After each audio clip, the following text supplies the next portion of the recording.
हरे कृष्ण। सभी भक्तों का दंडवत प्रणाम। तो आज यानी कि पेज नंबर 37 में हम लोग प्रचार की उसमें करेंगे, ठीक है। हरे कृष्ण।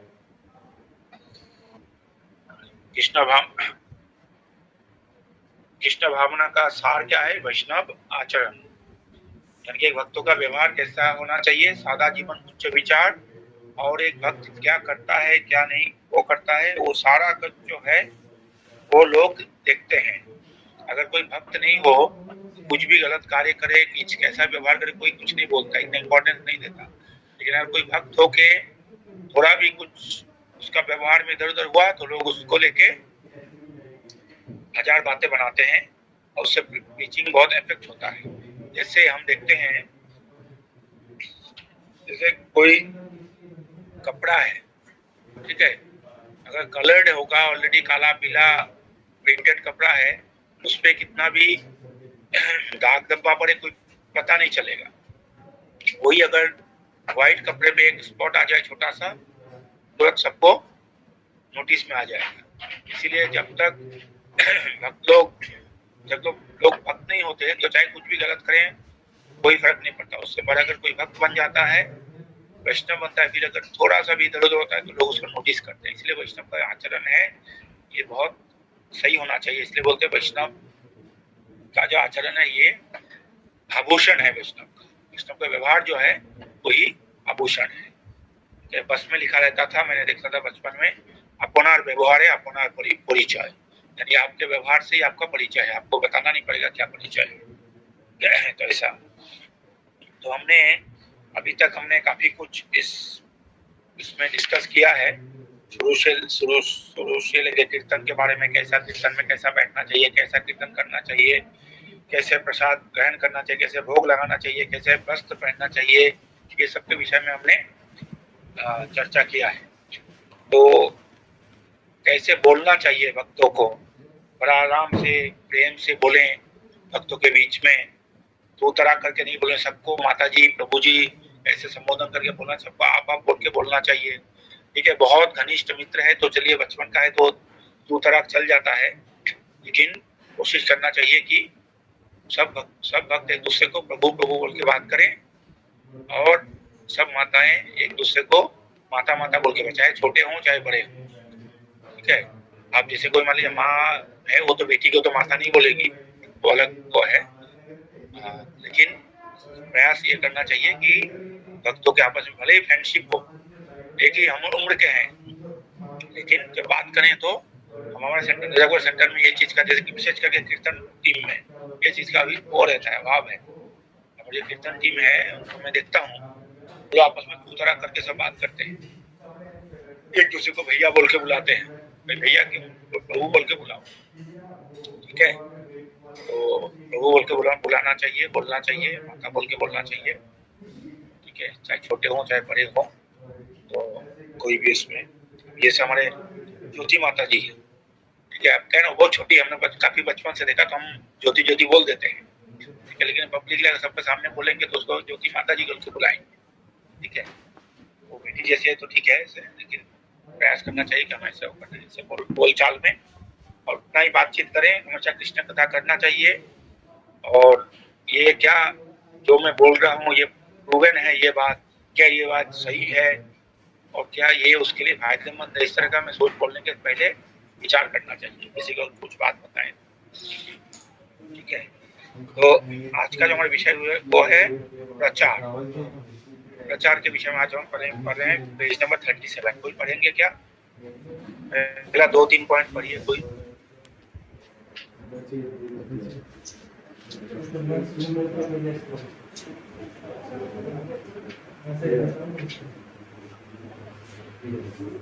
बढ़िया। हरे कृष्ण प्रभु जी, मैं पढ़ूं? प्रचार हमारे कार्य तथा हमारा आचरण प्रचार का सर्वोत्तम माध्यम है, क्योंकि हमारे कार्य हमारे शब्दों की अपेक्षा अधिक प्रबलता से बोलते हैं। इस संदर्भ में एक कहावत है, आपके कार्य की आवाज इतनी अधिक है कि मुझे सुनाई नहीं दे रहा है कि आप क्या बोल रहे हैं। सेकंड, बहुत इम्पोर्टेंट पॉइंट, ठीक है। तो हमारे कार्य तथा हमारा आचरण जो है यही सर्वोत्तम प्रचार है। प्रचार ये नहीं कि प्रशासन पे बैठ के बड़े बड़े क्लास दें या सेमिनार करें, पीपीटी दिखाएं, ये प्रचार नहीं है। हमारा व्यवहार कैसा है वो सबसे अच्छा प्रचार है। तो हम जो बोल रहे हैं कि हम वही कर रहे हैं, इसीलिए वो है। तो एक कहावत है कि आपके कार्य की आवाज इतनी अधिक है कि मुझे सुनाई नहीं दे रहा है कि आप क्या बोल रहे हैं। ये कितना सुंदर पॉइंट बताया था। इसको इंग्लिश में बोलते हैं action speaks louder than the words. Action speaks louder than the word, यानी कि जो हमारा कार्य है वो शब्दों से अधिक जोर से बोलता है। ठीक है। तो इसे प्रभुपाद का एक वो है जयानंद प्रभु डिसाइपल है, अभी से हमें नहीं थे। तो जयानंद प्रभु मायापुर आए थे, तो उनका इच्छा था कि मायापुर में गांव में जाके मैं प्रचार करूं। तो लेकिन उनको क्या था ना कि मायापुर में गंगा जी में बैठे हूँ, नाव लेके जाऊँ और गांव में जाके प्रचार करूँ वहां पर। तो उन्होंने प्रभुपाद को बोला, प्रभुपाद मुझे बहुत इच्छा है कि मैं गांव में जाकर प्रचार करूँ, पर मुझे तो बंगाली आती नहीं है। और मायापुर जो है बिल्कुल विलेज एरिया है, गाँव एरिया है, लोगों को इंग्लिश नहीं आती, तो मैं कैसे प्रचार करूँगा। और मेरा इच्छा बहुत है। प्रभुपाद ने बोला कि आप जो गाँव जाओगे, आप क्या बोल रहे वो लोग नहीं सुनेंगे, आपका जो व्यवहार क्या है, आपका आचरण देख के लोग भक्त बनेंगे। इसलिए आप चाहे कुछ भी बोलो, उससे कोई फर्क नहीं पड़ता, चाहे अंग्रेजी में बोलो या फारसी में बोलो, उससे कोई फर्क नहीं पड़ेगा। फर्क पड़ेगा तो आपके व्यवहार से। तो इसीलिए बोले कि प्रचार जो है हमारे शब्दों द्वारा नहीं होता, प्रचार होता है हमारे जो कार्य हम कैसे कर रहे हैं उस आचरण से होता है। इसलिए बोलते आचार ही प्रचार है, बोलते हैं ना, आचार ही प्रचार है। आपका आचार कैसा है उस चीज से प्रचार होता है, आपका आचरण कैसा है। तो इसलिए आचार ही प्रचार है, आचार नहीं। आचार देंगे तो फिर इकट्ठा हो जाएगा आचार। ठीक है, आचार कैसा है उससे प्रचार होता है। इसलिए हम इतना ऐसे व्यवहार हो कि हमारे व्यवहार बोले और लोग उससे भक्त बने। मैं बार बार बोलता हूँ शुरू से, जब हर क्लास में शायद मैं बोल रहा हूँ ये बात, कि हमारे व्यवहार ऐसा हो कि लोग जो है हमें देख के बोले अपने घर में जाके कि काश मैं भी इनके जैसा बनूं एक दिन। ठीक है ना, हमारे व्यवहार ऐसा होना चाहिए कि हमें देख के लोग ऐसा बनने का वो करें, मैंने हम किसी के लिए रोल मॉडल बने कि लोग बोले काश मैं भी ऐसे बन सकता या मैं भी ऐसे बन सकती। ठीक है, तो हमारा व्यवहार ऐसा होना चाहिए। यही सबसे बड़ा प्रचार है। प्रचार के लिए क्लास देना आवश्यक नहीं है। नंबर 2 पढ़िए।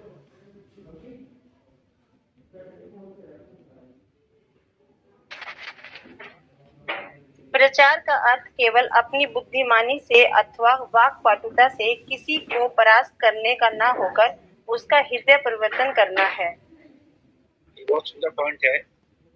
तो एक बार हमने ये सवाल कलकत्ता में थे, तो राधानाथ स्वामी महाराज आए थे कलकत्ता में। राधानाथ स्वामी महाराज और भक्तिचार्य स्वामी महाराज दोनों इकट्ठा बैठे हुए थे। तो हम लोग यूथ फोरम के, हम लोग इस्कॉन यूथ फोरम में थे उस समय।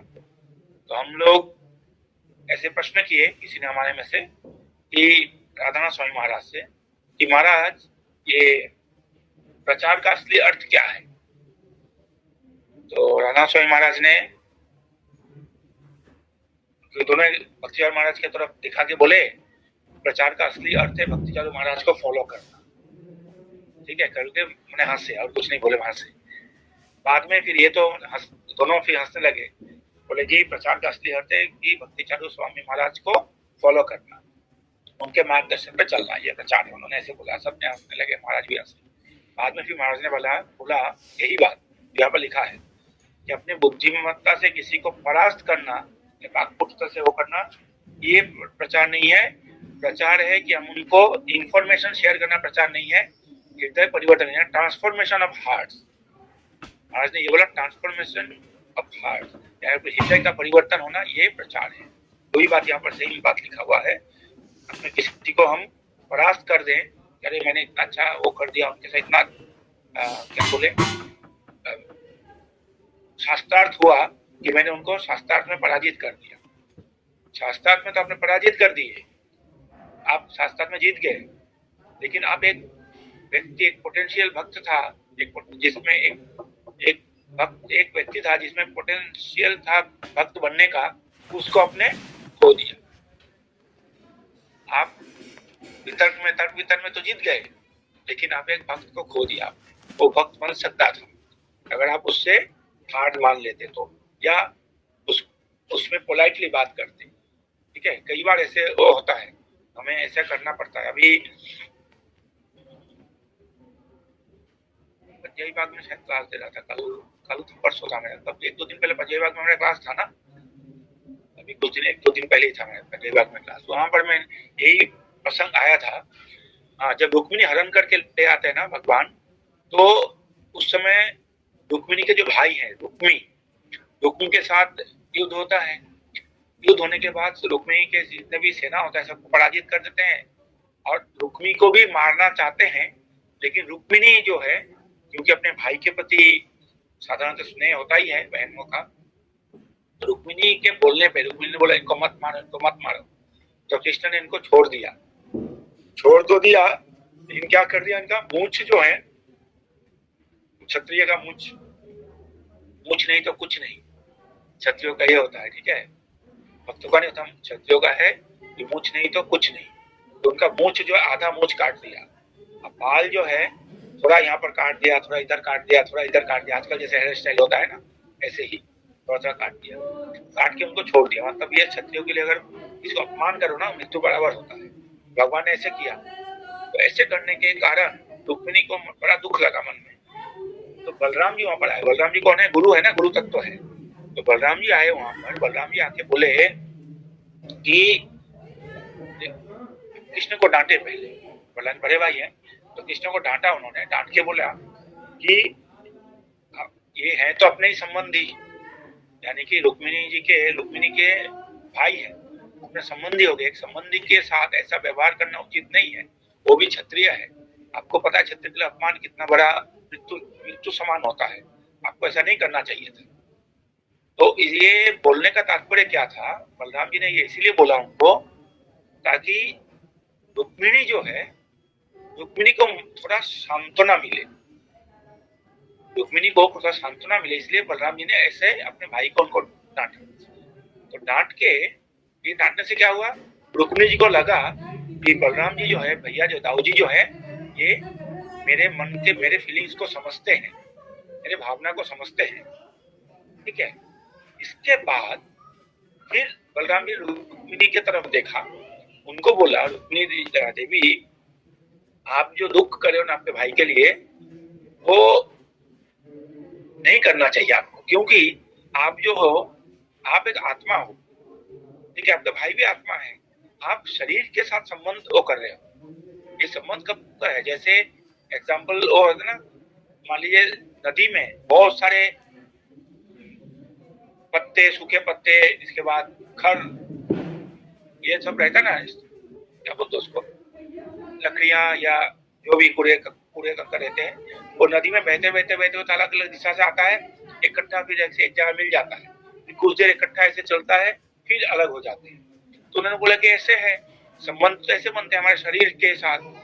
ठीक है, ये शारीरिक संबंध है, पर आध्यात्मिक स्तर पे सब कोई क्या है, हम लोग आत्मा है। आपको ऐसा नहीं दुख करना चाहिए आपके भाई के लिए, आप शरीर के संबंध से सोच रहे हो, ऐसे समझाया। तो इसके बाद रुक्मिणी जी को ऐसे समझाए। अब देखिए ऐसा क्यों समझाए? अगर पहले ही बोल देते हाँ कृष्ण ने क्या सही किया, तो क्या रुक्मिणी सुनती इनके बात? रुक्मिणी देवी इनकी बात नहीं सुनती, ना सुनती। और क्या होता है उससे ये प्रचार, जो रुक्मिणी जी को ये जो बात बोला, ये सब नहीं बोल पाते। फिर रुक्मिणी जी को ये बोला उन्होंने कि देखो, आपने अभी कृष्ण को अपना लिया, कृष्ण के साथ अगर संबंध स्थापित कर लिया, तो आपका यही एक्चुअल संबंध है। बाकी सब जो संबंध है ये तो भौतिक धरातल में है। अगर आप कृष्ण से संबंध जोड़ दिया, तो बाकी कोई संबंध मायने नहीं रखता।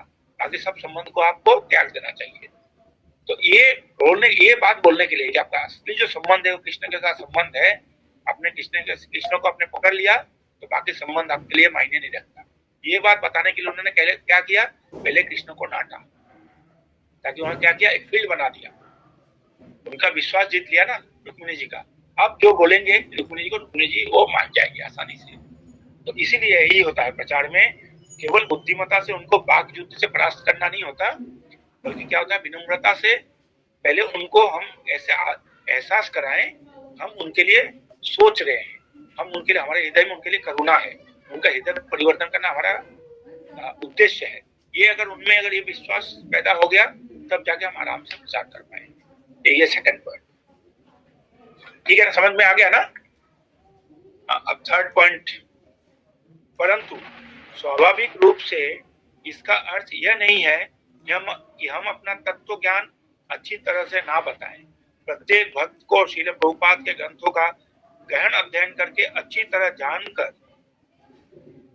तथा जो नम्रता पूर्वक और ध्यान पूर्वक सुना अथवा पढ़ा है, उसे दृढ़ता से दूसरे के समक्ष प्रस्तुत करें। ठीक है, तो हम पहले ही हम क्या करें, पहले तो दूसरा जो वो है, यानी कि विनम्रता के साथ उसका पहले हृदय जीतते हैं, फिर हम जो हमारे सिद्धांत जो हमने प्रभुपाद के पुस्तक को हम गहनता से तब पढ़ेंगे, फिर प्रभुपाद ने जो हमें समझाया उस फिलोसफी को फिर हम उसके सामने रखेंगे। ठीक है ना, तो ये जैसे बलराम जी ने रखा, ठीक है, पहले हम, बलराम जी को पता था सारा सिद्धांत, इसलिए उन्होंने ये सिद्धांत रखा। ये पहले ही अगर बोल देते तो वो सुनती नहीं, ऐसे ही हमें ये करना है, ठीक, विश्वास के साथ। प्रभुपाद ने जो बोला उसके ऊपर हमें 100% विश्वास होना चाहिए। उसमें प्रभुपाद ने जो बोल दिया वो ध्रुव सत्य है। ठीक है, ये हमें आंख बंद करके ये हमें समझ लेना चाहिए।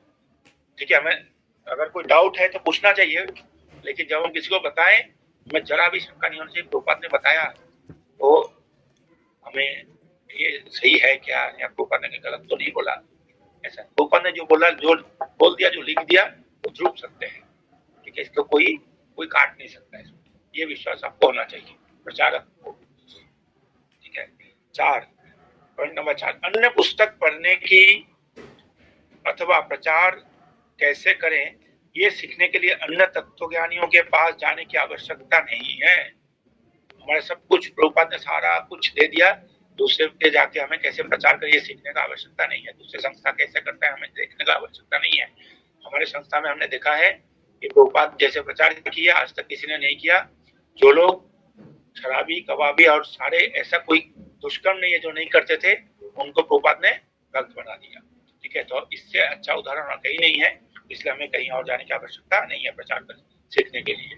ठीक है, इस्कॉन में सब कुछ है जैसे प्रभुपाद ने बताया वही है।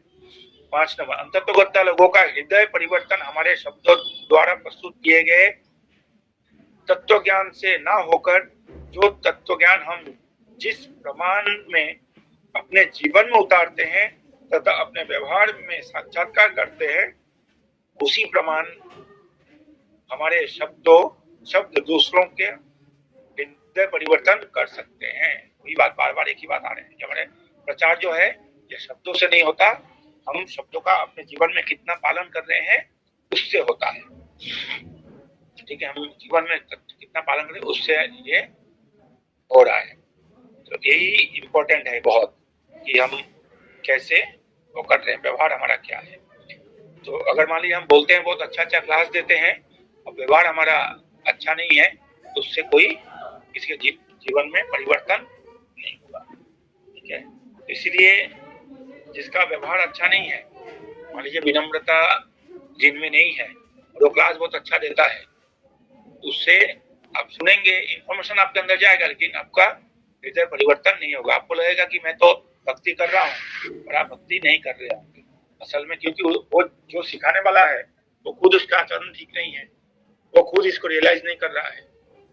ठीक है, तो इसीलिए हमें वो करना चाहिए। तो ऐसे भक्तों को नहीं सुनना चाहिए, यहाँ तक कि ऐसे भक्तों को भी नहीं सुनना चाहिए जो क्लास में नहीं जाते, जो क्लास में नहीं आते। ठीक है, मान लीजिए कई भक्त हैं कि केवल उसी दिन आएंगे जिस दिन उनका क्लास होगा, किसी का क्लास सुनने के लिए वो नहीं आएंगे, किसी क्लास में नहीं बैठेंगे, उनका भी कक्षा हमें सुनना नहीं चाहिए। क्योंकि उससे सुनेंगे तो क्या होगा, हमें हृदय परिवर्तन नहीं होगा, क्योंकि वो किसी का क्लास नहीं सुन रहा है ना, उसका अंदर इसका मतलब कुछ अहंकार है, कुछ तो है कि उसको लगता है कि कोई ऐसा है नहीं मुझे सिखाने वाला, मुझसे अच्छा बोलने वाला कोई है ही नहीं, ऐसा लग रहा होगा किसी तो इसलिए ऐसा वो है। तो अंततोगत हमारा यही है कि हृदय परिवर्तन का हमारा मूल उद्देश्य है क्योंकि तत्व ज्ञान ठीक है, ये तत्व ज्ञान प्रस्तुति अच्छी तरह से ये जरूरी है, लेकिन हमारा पालन कितना कर रहे हैं वो ज्यादा आवश्यक है। ठीक है, कैसे प्रेजेंट कर रहे हैं वो भी प्रेजेंटेशन जो है वो भी अच्छा होना चाहिए, अच्छा हो, लेकिन उससे इम्पोर्टेंट है कि प्रेजेंटेशन को हम कितना साक्षात्कार कर रहे हैं। पॉइंट नंबर 6, सामान्यतः प्रचार करते समय श्रेष्ठता की भावना ना होकर दूसरों की पूरी सहायता करने की नम्र भावना होनी चाहिए। ठीक है, मैं प्रचार करने में मैं श्रेष्ठ हूँ, जिसको प्रचार वो छोटा है, ऐसा भावना नहीं है। विनम्रता के साथ कि इस जीवात्मा को मैं अपने इस जीवात्मा को कृष्ण भक्ति में लाऊं, इस तरह से ये भावना होनी चाहिए। इसे विनम्रता के साथ में हमेशा विनम्र रहना चाहिए। जिसको मैंने प्रचार किया, कोई मान लीजिए प्रचार किया, वो आए आपके माध्यम से, उसको भगवान को थैंक्स देना चाहिए कि भगवान आपने माध्यम बनाया जिसको आपके साथ जोड़ने के लिए। ठीक है, ये भावना हमें हमेशा होना चाहिए। हम लोग यहाँ पर हैं, कैसे हैं, किस लिए हैं? अपने बलबूते पे कोई नहीं है, किसी न किसी ने हमें जोड़ा है, इसलिए हम लोग हैं। आज जो हम लोग फटफड़ा रहे हैं वो हमारा नहीं है, गुरु का है, प्रभुपाद का है। एक बार शायद मैंने स्टोरी सुनाया था कि एक बार शिव जी और विष्णु दोनों भगवान मिले। ठीक है, दोनों आपस में जो जा रहे थे कहीं तो देख मिले। शिव जी जो है, उनके गले में कौन है? सर्प है। शिव जी गले में सांप रहता है ना। और भगवान विष्णु जो है वो उनको गरुड़ जी पे बैठ के आए थे सवारी करके। तो गरुड़ जी पे बैठ के आए थे विष्णु। तो विष्णु जब आए तो दोनों बात करें, भगवान कृष्ण और विष्णु एक दूसरे हाल समाचार पूछ रहे हैं। तो दोनों मिलते नहीं है ना बेचारे। एक तो रहते पानी में लिटा दिया, एक को पर्वत पर बिठा दिया। तो कहीं जा रहे थे, दोनों मिले तो दूसरे एक दूसरे का हाल समाचार पूछ रहे थे। तो सांप जो शिव जी के गले पे था ना, वो बार बार क्या कर रहा है, वो गरुड़ पक्षी है ना, तो गरुड़ के तरफ बार बार ऐसे ऐसे करके ऐसे बार बार कर रहा है। गरुड़ का आहार कौन है? गरुड़ तो सांप को एक मिनट में खा जाए। ठीक है, गरुड़ कुछ बोल नहीं पा रहा है। बार बार गरुड़ को गुस्सा आ रहा है, लेकिन कैसे कुछ बोलेगा, क्योंकि प्रभु है साथ में और इधर शिव जी भी हैं। और तो सांप ऐसे ऐसे कर रहा है, फुस कर रहा है। तो गरुड़ ने सांप की तरफ देख के बोला कि बच्चू, ये जो तेरा फुसफुस कर रहा है ना, अभी ये जो फुफकार रहा है, ये तेरा अपना नहीं है। इनके गले से उतर के फुरफुरा, तब मैं समझूंगा, तब भी बताता। ठीक है, तो इसका मतलब कि अभी मैं आपको रेस्पेक्ट कर रहा हूँ क्योंकि अभी आप शिव जी के गले पे हो। ये जो फुट जो कर रहे हो, फुसफुस जो कर रहे हो, ये फुरफुरा रहे हो, ये आपका अपना नहीं है, ये शिव जी का है। ठीक है, नहीं तो आप मेरे सामने कुछ नहीं। तो हमारा भी ऐसे, हम जो अभी इतना फड़फड़ा रहे हैं, इतना तेज जो बोलते हैं, कोई क्लास भी दे देते हैं, स्टेज पे उठ के बड़े बड़े 2000 लोगों के सामने कुछ बोल देते हैं, ये हमारा अपना नहीं है। तो ऊपर के साथ कनेक्शन है हेलो बोलने से। ठीक है, तो ये सब जो है, ये फुरफुर हम लोग कर रहे हैं ना, जो फुफकार रहे हैं, ये सब प्रभुपाद का है, हमारा अपना नहीं है। तो कौन हम में से कौन था जो ऐसे 2000-4000 लोगों के बीच में माइक लेके बोलते थे? अधिक तो लोग जब उस रिंग वाला फोन होता था ना, थाने में डरते थे, पता नहीं उधर से कौन बोलेगा। तो इसीलिए प्रचार करते समय हमें सामान्यतः ये भावना होनी चाहिए, दूसरों की सहायता का करें और नम्र भावना होना चाहिए।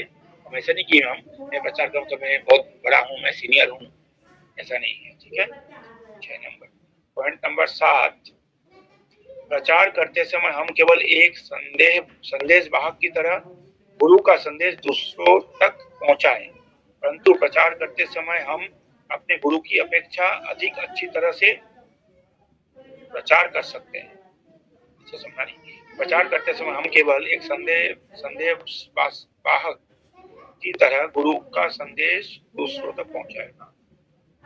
यानी कि हम क्या है, एक जो पोस्टमैन होता है ना, जो चिट्ठी लेके आपके घर में आता है, बस हमें वैसा होना चाहिए। गुरु का जो संदेश है, जो प्रभुपाद का संदेश है, उसको हमें बताना चाहिए और उसको हम लोग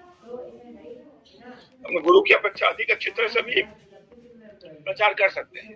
मान लीजिए गुरु जो है वो ऐसे कभी हमेशा भागवतम से ही क्लास देते हैं, ठीक है। अगर हमें जरूरत पड़े तो हमें पीपीटी लेके पावर पॉइंट प्रेजेंटेशन से हम लोग प्रचार कर सकते हैं, इसमें कोई बाधा नहीं है। लेकिन बात वही दोहराना जो गुरु से हमने सुना है, ठीक है।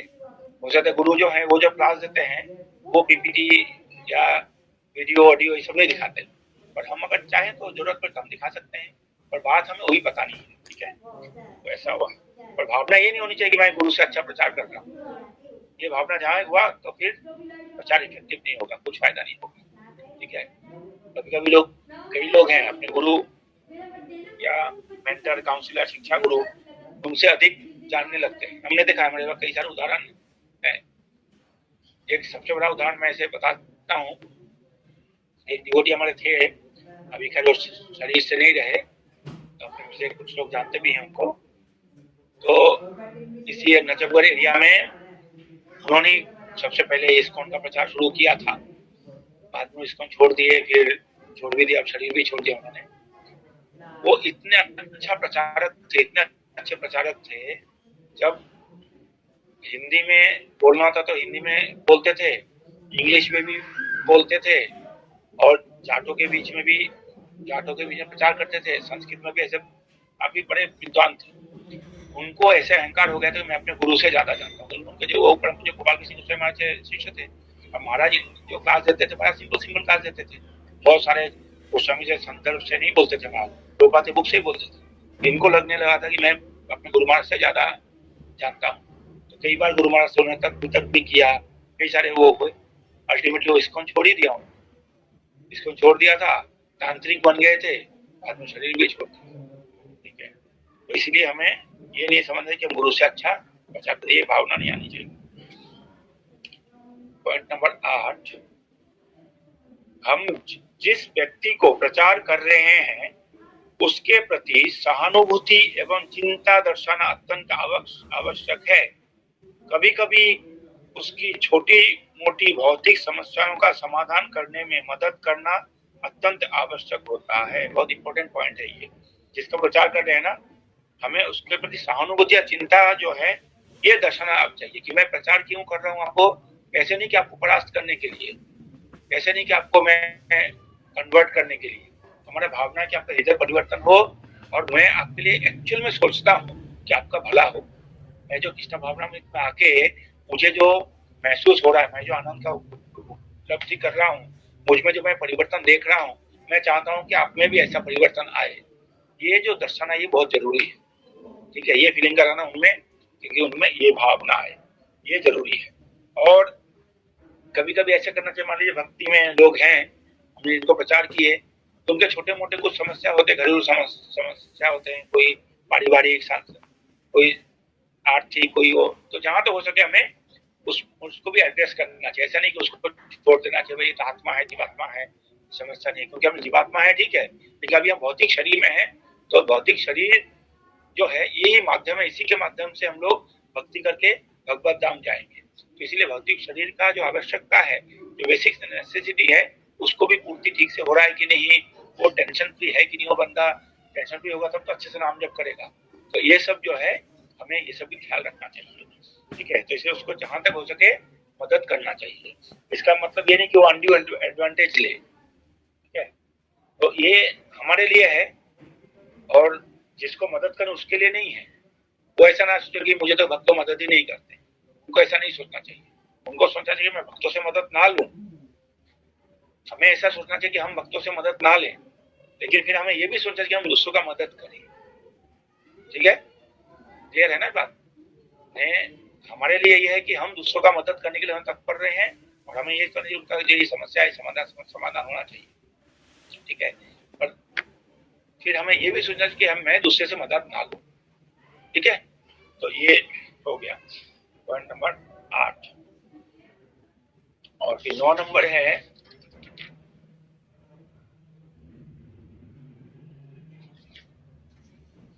सदा सत्य बोले, परंतु सत्य बोलते समय देश काल पात्र को ध्यान में रखना अति आवश्यक है। प्रचारक को प्रचार करते समय यह ध्यान रखना चाहिए कि लोगों को कृष्ण भावना भावित कर बनाना हमारा मूल उद्देश्य है, तथा उसके लिए जो भी आवश्यक है उसे करना चाहिए, ठीक है ना। तो हमें हमेशा सत्य बोलना चाहिए, झूठ का सहारा नहीं लेना चाहिए, लेकिन सत्य बोलने के समय में देश काल परिस्थिति पात्र इस समय ध्यान देना है। तो कई बार होता है कि सत्य जो है वो अप्रिय होता है, अच्छा नहीं होता है, ठीक है, सुनने में अच्छा नहीं लगता, तो ऐसे ना उसको थोड़ा हमें माने सजा के सवार के बोलना चाहिए ताकि दूसरे को बुरा ना लगे। हमारा मूल उद्देश्य कि हम ऐसा ना कि सत्य बोलने के चक्कर में दुष्प्रचार कर दे, ऐसा नहीं होना चाहिए, ठीक है।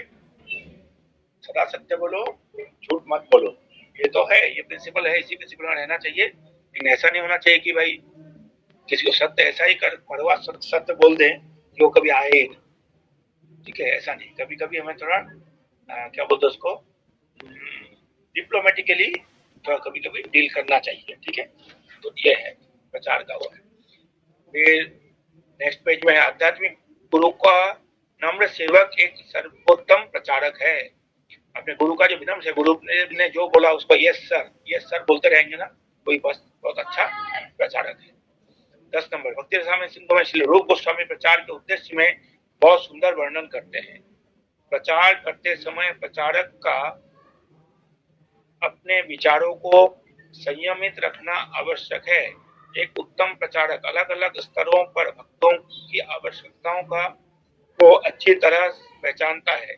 जिस प्रकार भौतिक जीवन में वकील, डॉक्टर, बैंक व्यवसायी इन सभी की आवश्यकता होती है, उसी तरह सामाजिक आध्यात्मिक जीवन में वानप्रस्थ सन्यासी एवं वैरागी व्यक्तियों तथा उनके साथ साथ गृहस्थों को भी आवश्यकता रहती है।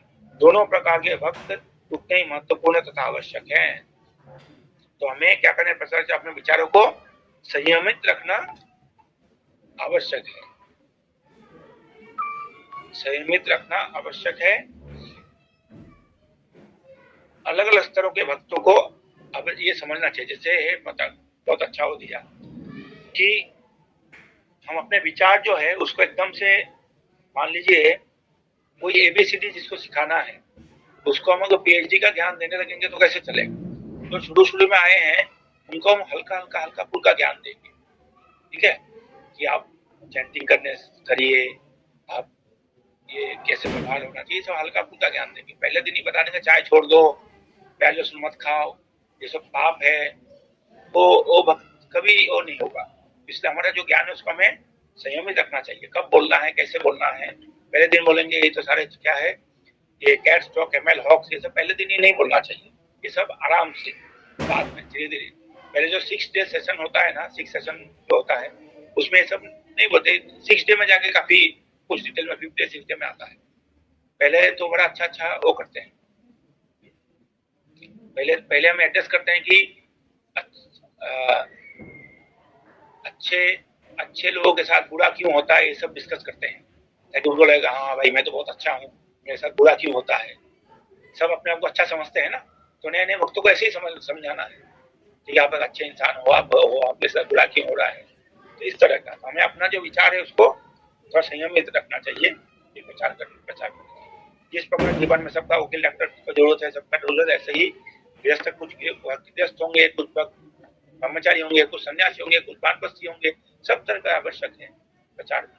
इसलिए सब तरह का भक्तों की आवश्यकता है, जिसका आवश्यकता उस हिसाब से प्रचार करना है।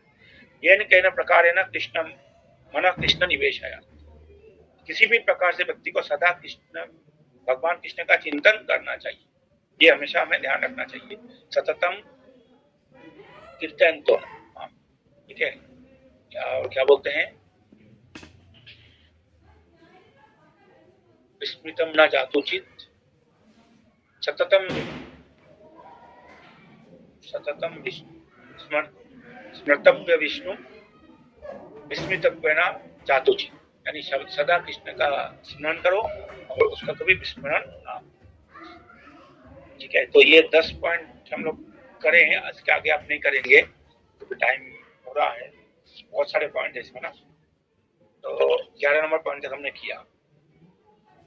अब इसमें किसी को कोई प्रश्न है, कुछ चर्चा है तो बताइए। तो हमें प्रचार के बारे में कुछ भी आपको डाउट्स है पूछ सकते हैं, किसी को कुछ लगता है तो पूछिए। हरे कृष्णा प्रभु जी, प्रणाम। हाँ प्रणाम माता जी। प्रभु जी जो जिन्होंने यहाँ पे नजफगढ़ में प्रचार किया था प्रभु जी, वो नजफगढ़ के हवला के यहीं के थे ना? हाँ हाँ हाँ, मैं समझ गई प्रभु जी। मतलब वो जैसे कि उन्होंने पहले थे कि जितने भी भक्ति किए उन्होंने, जो भी उनकी संस्था में काफी भक्ति हुई है पहले तो उनके में ना प्रभु जी। हाँ, तो ही उनको ना इसका फायदा मिलेगा माता जी।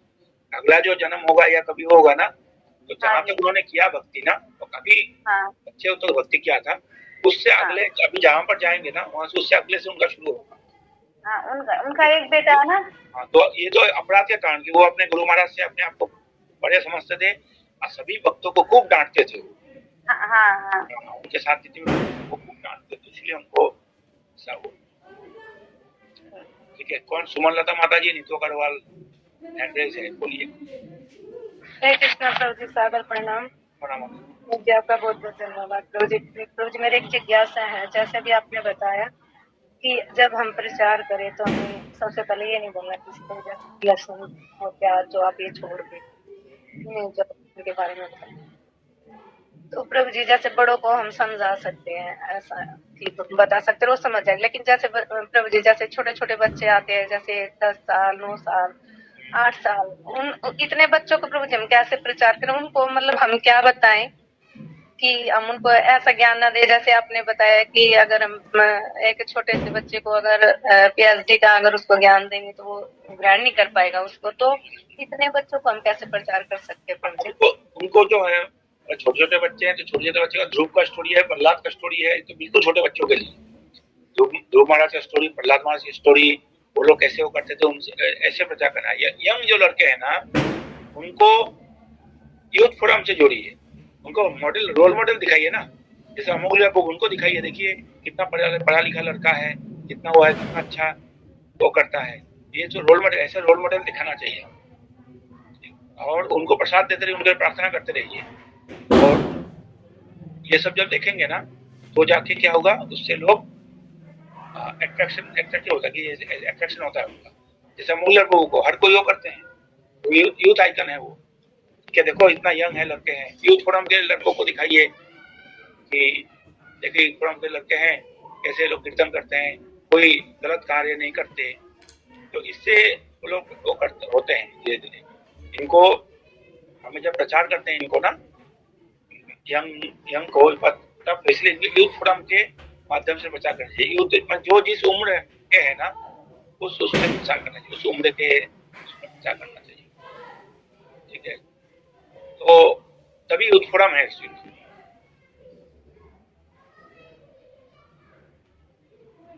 माता जी और कुछ?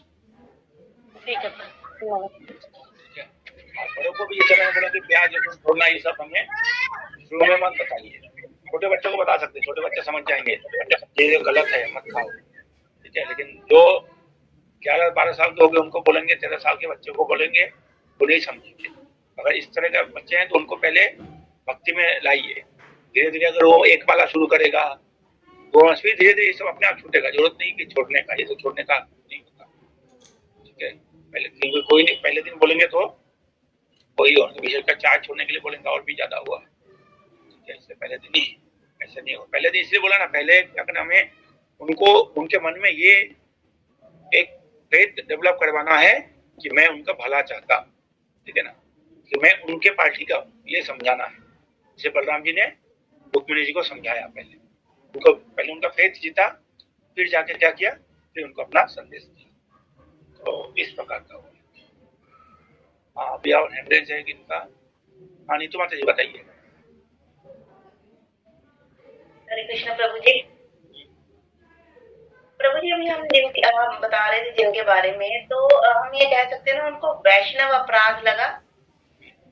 हाँ, वैष्णव अपराध का वो मिला ना उनको, तो क्योंकि वो तो अपने एक तो गुरु अपराध हुआ, उनके गुरु को अपने से बड़े, अपने गुरु से अपने को वो मानते थे ज्ञानी, और हर वैष्णव को डांटते, चाहे छोटे वैष्णव होते बड़े, डांटते खूब थे वो। ठीक है ना, तो इसीलिए उनका ऐसा वो इसका उसी का फल उनको यह है कि इसी जन्म में मिल गया, चलो अच्छा है।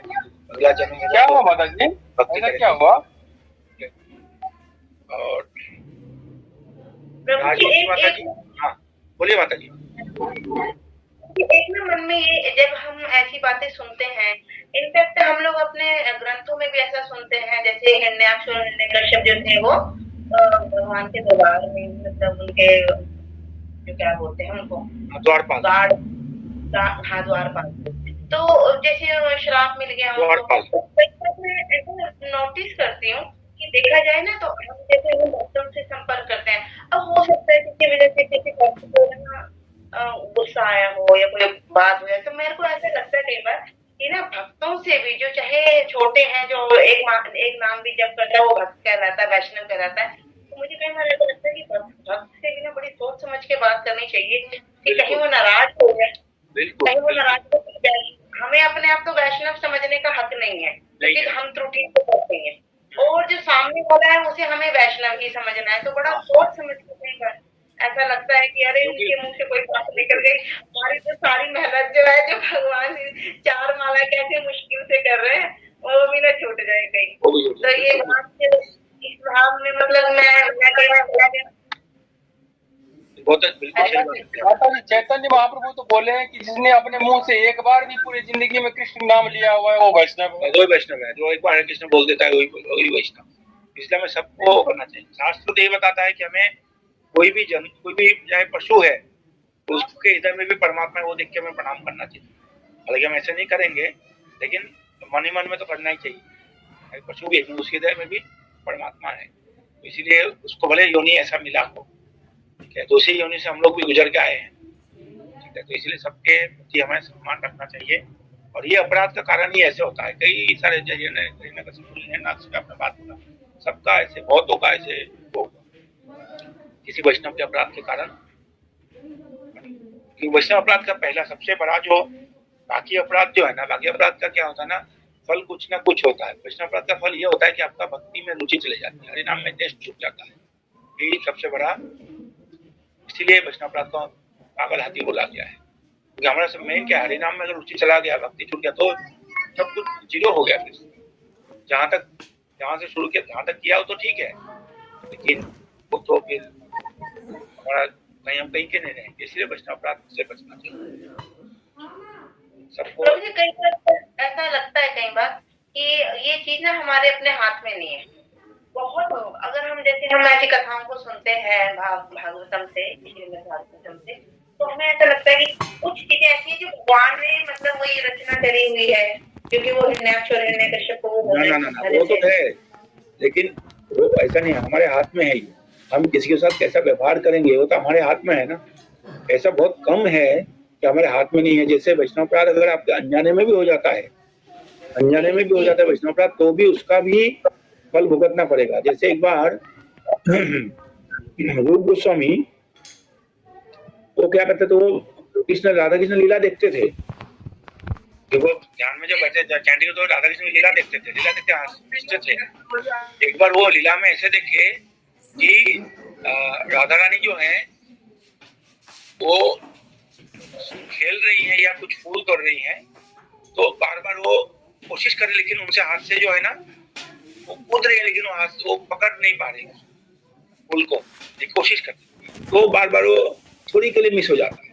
तो ये देख के उनको योगों का हंसी लग गया, क्योंकि वो लीला देख रहे हो, देख के वहां से। तो एक और वैष्णव थे, वो जा रहे थे वहां से, वो थे उनके पाँव में दिख रहे, लंगड़ा थे वो, तो लंगड़ा के जा रहे थे। तो वो वैष्णव को लगा कि ये जो रूप गोस्वामी है ये मुझे देख के मतलब हंस रहा है, मैं ऐसे चल रहा हूँ ना टेढ़ा बेढ़ा, इसलिए हंस रहा है। तो ये सोचा, उस वैष्णव ने ये सोच के उन्होंने कुछ बोले चले गए। रूप गोस्वामी जो देख रहे थे ना लीला, तुरंत उनके सामने से लीला गायब हो गया। वो चैंटिंग कर रहे हैं, देखिए लीला स्मरण नहीं हो रहा है। अगले दिन भी देखिए लीला स्मरण नहीं हो रहा है, ठीक है। तो उन्होंने सनातन गोस्वामी को, अपने बड़े भाई को उन्होंने पूछा कि ये मैं चैंटिंग अच्छा नहीं हो रहा है। बोले क्यों? बोले लीला स्मरण नहीं हो रहा है। बोले लीला स्मरण नहीं हो रहा है तो जरूर आपसे कोई वैष्णव अपराध हुआ होगा। बोले वैष्णव अपराध कैसे हुआ होगा? मैंने तो वैष्णव अपराध नहीं किया। बोले ना। तो बोले आप क्या करना है? बोले इसके आप उसी वैष्णव से माफी मांगो। बोले कैसे मांगू? मुझे तो पता ही नहीं मैंने किसी के प्रति किया है अपराध। बोले काम करो, आप एक फीस्ट करो और सारे वैष्णवों को बुलाओ उसमें खाने के लिए। तो उन्होंने फीस्ट आयोजन किया, सभी वैष्णवों को बुलाया, बोले सारे वैष्णव आज हम इतने तारीख को हमारे घर में आना, भोजन करना, हमारे कुटिया में आना। तो सारे वैष्णव आए, तो एक वैष्णव नहीं आए, वही वैष्णव नहीं आए।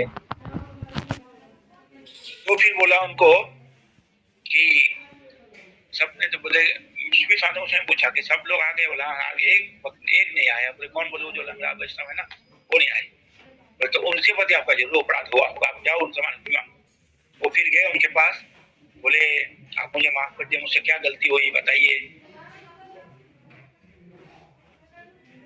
एक हंसा उस दिन, मुझे बहुत बुरा लगा। बोले मैं कहाँ हंसा आपको देख के? बोले मैं वहां से ऐसे जा रहा था, आप मुझे देख के हंस रहे थे। तो उन्होंने सत्य बात बताया कि नहीं मुझे तो पता नहीं, मैं तो लीला स्मरण करके हंस रहा होगा। तो उन्होंने भी उनको माफ कर दिया। ठीक है, तो अगर अनजाने में भी देखिए ये कितना खतरनाक है। उन्होंने अपराध किया नहीं, लेकिन उनको लगा कि इन्होंने अपराध किया, उससे भी कितना हानि है। इसलिए वैष्णव समय हमेशा बचना चाहिए। और राजवंती माता जी बोलिए।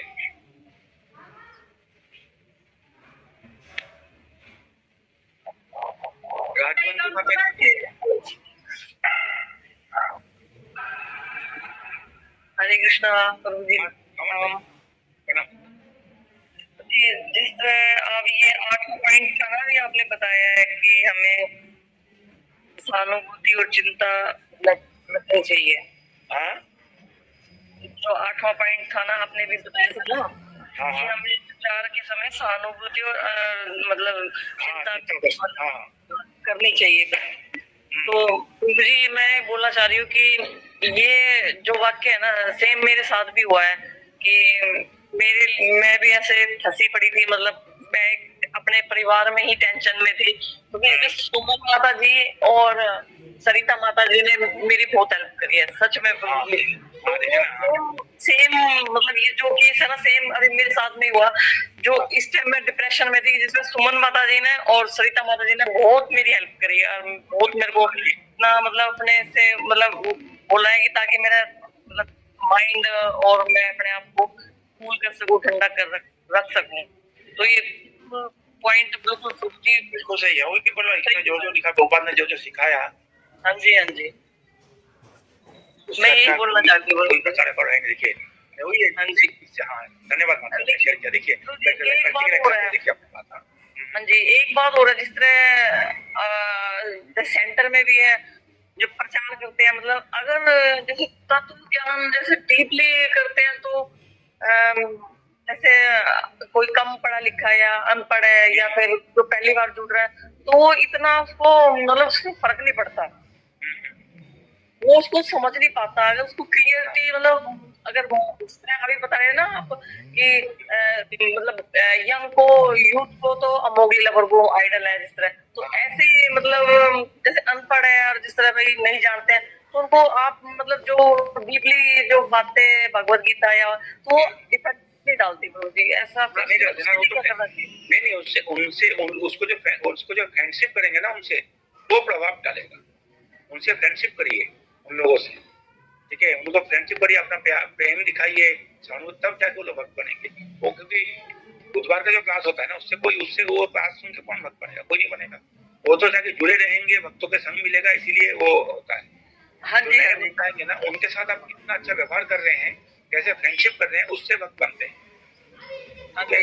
क्लास से कोई इफेक्ट नहीं पड़ता वैसे ज्यादा, मतलब वो ना ऊपर से सुन के उससे ये है कि कनेक्शन बना रहता है, तभी जरूरी है।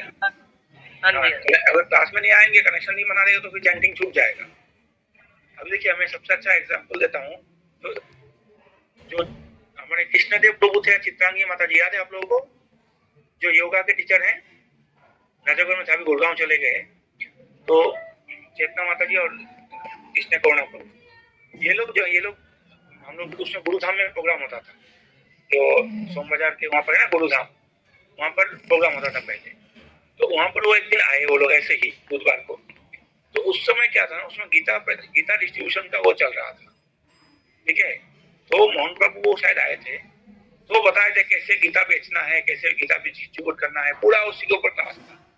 पहले दिन वो लोग आए सेंटर में, आके देखा कि ये तो कैसा हो चल रहा है, पुस्तक कैसे बेचना है ये सिखा रहे हैं, ये तो क्या भक्ति का वो है, उनको कुछ पता ही नहीं चला। ठीक है ना, दिसंबर के महीना था तो वो निकलने वाले थे, तो फिर आपस में वो लोग बात करके चले मैंने चलते हैं, तो ऐसे बोले। तो लोग ना झा है, मैंने हमारे कास्ट के ही है, तो मेरे वाइफ जो है उन्होंने उनको अपने उसमें बोला लैंग्वेज में कि आप लोग कहाँ से हैं, तो बोला मैं मिथिला से। बोले अच्छा, तो अपने भाषा में उन्होंने बात करने लगे। तो बोला अपनापन लगा, बोले ठीक है, बोला प्रसाद पाके जाइएगा, अच्छा प्रसाद होगा थोड़ी देर। बोला अच्छा ठीक है, तो प्रसाद खिलाया, तो खिलाने के बाद उनका फोन नंबर बोले ले लिया, बोला आप आइएगा। बोला ठीक है, तो चलेंगे। फिर बुधवार को प्रोग्राम होता है, संडे को हमारे घर पे हमने कन्हई प्रिय प्रभु है ना, सचिव बार बार कन्हई प्रभु का नाम लेते हैं। वो कन्हई प्रभु एक्चुअली मेरे बहुत मैंने प्रिय, काफी पुराने, हम लोग 25 साल से मित्र हैं हम लोग, तो हमसे जुड़े हुए थे। हमने उनको संडे को प्रसादम के लिए हमारे घर पे बुलाया था। तो मेरी वाइफ ने बोला कि वो जो चेतना है और ये कृष्णदेव है, इनको भी बुला लें क्या प्रसादम में? बुला लो। तो उनको भी हमने बुला लिया कि फोन कर दिया कि हमारे इधर ही हमारे घर के सामने रहते थे, तो बुला लिया सूरजपुर रोड से। वो आ गए, तो आके फिर हम लोग वो थे क्या नाम है, सर्दी का मौसम था, तो छत पे बैठे हुए थे हम लोग। छत पे बैठ के बातचीत किए, प्रसाद पाए, वो लोग भी पाए। तो वो अभी भी बोलते हैं ये बात कि उन्होंने जो देखा कि हमारा और कन्हई प्रभु का हमारा जो आपस में जो रिलेशनशिप देखा, हमारा जो संबंध देखा ना, उससे वो इतना प्रभावित हो गए, उसी से वो इस्कॉन से जुड़ गए। अभी दोनों के दोनों इनिशिएटेड हैं, इतना अच्छा प्रचार करते हैं, उनके साथ करीब नहीं भी तो अभी 50 लोग जुड़े होंगे। ठीक है, व्यवहार देख के उन्होंने वो किया कि दो व्यक्ति हैं जिनका कोई पारिवारिक संबंध भी नहीं है, कोई फैमिली रिलेशनशिप भी नहीं, ना रिश्तेदार है, कुछ नहीं है, लेकिन कितना अच्छा इन दोनों में प्रेम का संबंध है। तो ये देखते लोग अभी भी हमेशा जब भी को भी देखते तो बोलते हैं कि हम जो भक्ति में हैं इसलिए है क्योंकि इनके घर में प्रसादम के लिए गए थे, कोई प्रसादम के लिए आए थे। तो ठीक है, काफी ऊपर टाइम हो गया, 6 मिनट ऊपर हो गया। ठीक है, आज यहाँ पर ध्यान देंगे। आपको बहुत बहुत धन्यवाद, आपने काफी समय दिया। कृपया प्रार्थना करिए कि मैं जो बोल रहा हूँ, ये जो पढ़ा रहा हूँ, इसमें आप लोगों को तो ये सब मैं भी अपने जीवन में उतार सकूं और पालन कर सकूं, ये आप लोग प्रार्थना करिए मेरे लिए। अच्छा कल्पतरुभ्यश्च कृपा सिन्धुभ्यो वच पतितानां पावनेभ्यो वैष्णवेभ्यो नमः। अनंत कोटि वैष्णव वृंद की जय, श्रील प्रभुपाद की जय।